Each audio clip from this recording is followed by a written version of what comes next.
लेके हम आगे चल रहे हैं। आपकी जानकारी के लिए बताएं, आज से 300 साल पहले तक दुनिया में भारत का टाइम स्टैंडर्ड दुनिया में माना जाता था, लेकिन काल के प्रवाह में जब हम गुलाम हुए तो ये फ्रांस की राजधानी पेरिस 50 साल तक स्टैंडर्ड टाइम वहां तय होता रहा।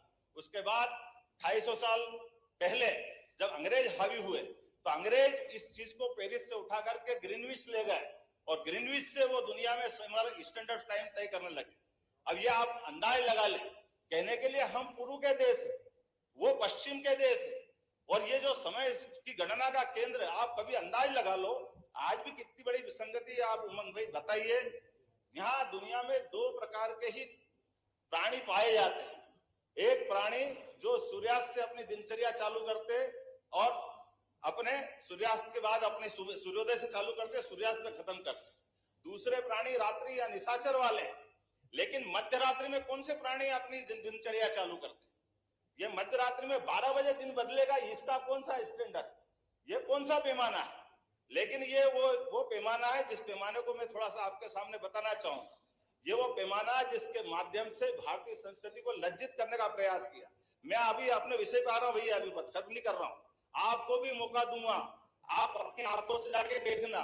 21 जून और 22 दिसंबर दिन के 12 बजे उज्जैन की ऑब्जर्वेटरी में जाना।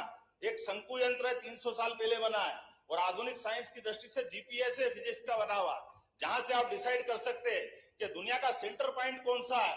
आपको गर्व होगा वो उज्जैन और डोंगला है, जहां पे 23.26 अंश मिलेगा। लेकिन ये हमारे आधुनिक साइंस के आप उपकरण भी बता रहे हैं जो हजारों साल से हमारे पूर्वज जानते थे।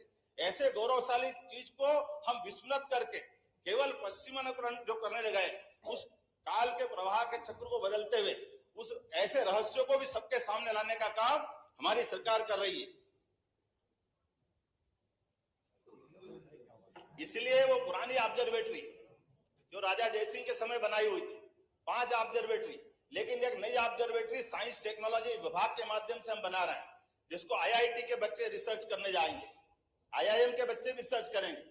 मध्य प्रदेश के 16 विश्वविद्यालय से 10 से ज्यादा विश्वविद्यालयों ने फिजिक्स के माध्यम से वहां एमओयू किया है और वो रिसर्च कर रहे हैं कि हाँ ये बात सही है कि हमारे लिए अगर स्टैंडर्ड टाइम की तय होगी बात। और एक और जानकारी आपको बता दूं, ये जो विषय हमने रखा है, इस विषय में कई मामलों में हमारे एशिया के कई देशों से संबंध 19 से 20 से हो सकते हैं, लेकिन वो सारे के सारे देश दक्षिण एशिया सहित, चाहे चाइना हो, चाहे पाकिस्तान हो, अफगानिस्तान हो, ये सारे लोग मानते हैं कि स्टैंडर्ड टाइम की तय करने की अगर बात होगी तो भारत पे ये बात जाएगी और भारत में उज्जैन का वो मान बढ़ेगा, भारत का मान सम्मान बढ़ेगा।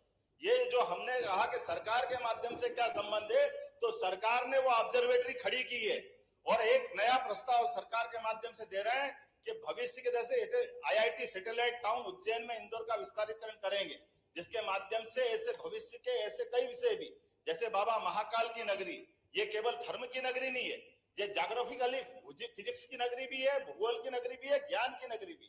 आप अंदाज लगा लो कि 2000 साल पहले जो आर्यभट्ट ने हमारा अक्षांश देशांश निकालने वाला जो यंत्र, आप मान के चले, अगर अपना हवाई जहाज उतारना है आपको आज भी, तो आप बताइए जैसे हवाई जहाज ऊपर उड़ेगा तो लगभग 1 लाख मीटर प्रति घंटे की गति से पृथ्वी घूमती है, वो वापस मुकाम पे आने के लिए अक्षांश देशांश की जरूरत पड़ेगी। ये सिद्धांत अगर किसी ने खोजा है तो आर्यभट्ट ने खोजा है। ये गौरवशाली पक्ष हमारा सबके बीच में आना चाहिए। मैं अभी यार आपके बीच में आ रहा हूँ, ये इसलिए कह रहा हूँ कि आपको लगेगा कि ये पंथी बातें हैं। अगर आपको कुछ बात कहना तो जरूर पूछ सकते हैं। माननीय अध्यक्ष, दिल्ली से प्लेन यहाँ बुलवा नहीं, माननीय अध्यक्ष, बहुत अच्छा सुझाव है माननीय मुख्यमंत्री जी का। क्यों ना अपन अपना समय चेंज कर ले प्रदेश का।